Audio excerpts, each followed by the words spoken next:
Yeah, good morning, everybody. And good morning, everybody. And I want to welcome you today to another episode of That's right, okay? Three. Wait, did I show them enough? You showed them. Y'all don't know that, do you? The good news from Yerk Nation, that's right. We are just basically reading a devotion out of a devotion book or a little devotion thing like this. And yeah, just to gain something and learn something and grow and be better is the main goal for me, to be a better person than I was yesterday. That's what I You want to know, do too.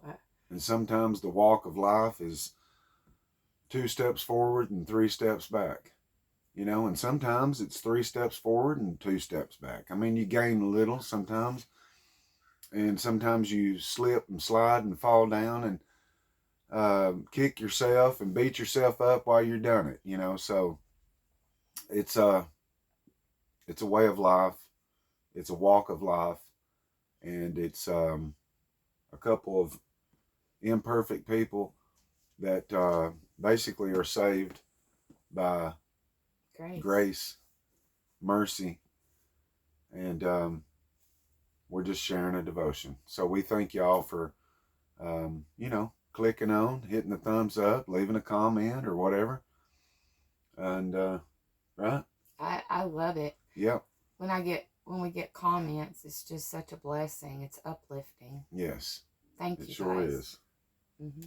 So we're going to get into this devotion today, June 5th, 2024. Faith for the Outcome is the title. I love that word, faith. Yep. Faith for the outcome. Bible thought is out of 1 Peter 2:20. But if you suffer for doing good and you endure it, this is commendable before God. And then our reading from the Bible is out of Mark. I didn't know what that was outside.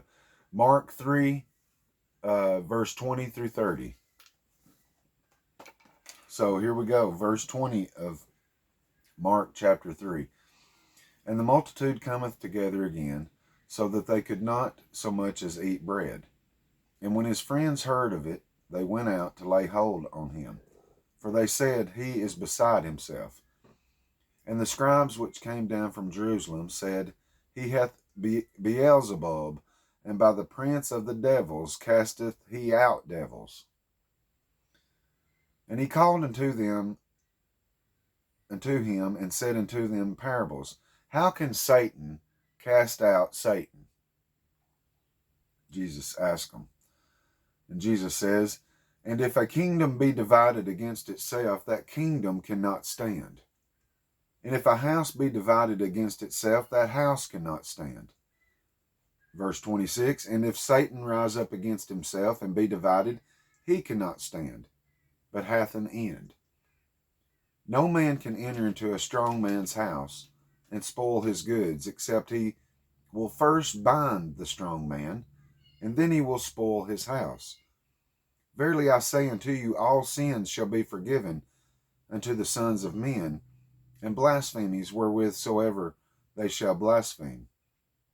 But he that shall blaspheme against the Holy Ghost hath never forgiveness, but is in danger of eternal damnation, because they said, He hath an unclean spirit. Oh my goodness. It makes no sense, does it, whatsoever, what they're trying to pin Jesus with something. Well, he's a devil trying to cast out devils. Now, what sense does that make? Jesus said right there with 3 different examples, a kingdom cannot be divided against itself. That kingdom cannot stand. A house be divided against itself. The house cannot stand. If Satan rise up against himself, he cannot stand. But yet he's a devil casting out devils. Right. You see their plot. Their plot is to shut him up eventually. But what is it? Destroy his character. Make people think, oh yeah, he is a devil. But Jesus, like, this makes no sense. And it doesn't. So, faith for the outcome. And here's the devotion. Think of all the harsh things Jesus' enemies said about him. Obviously, he was not the gluttonous drunkard, the Sabbath-breaking sinner, or the deceiving blasphemer that his critics made him out to be. Perhaps the most unkind cut was the slander that he was in the league with the devil in casting out demons. Jesus calmly explained that if that were true, the devil would be working against himself. Jesus knows how we feel when unjustly accused. Addressing Christian slaves with harsh matters, Peter wrote, "For you have been called for this purpose, since Christ also suffered for you, leaving you an example for you to follow in his steps. While being reviled, he did not revile in return. While suffering, he uttered no threats." And that's out of 1 Peter 2:21 through 20 and 23. How was Jesus able to handle all the abuse with such grace? Think of that. I remember a song that has been sung many times. Maybe y'all have heard it and sung it yourself, but he could have called 10,000 angels. Is that 10,000 angels. Think of that. That song was said, he could have called 10,000 angels to destroy the world and set him free. He could have. But he didn't. Mm-mm. He could have threatened, but he didn't.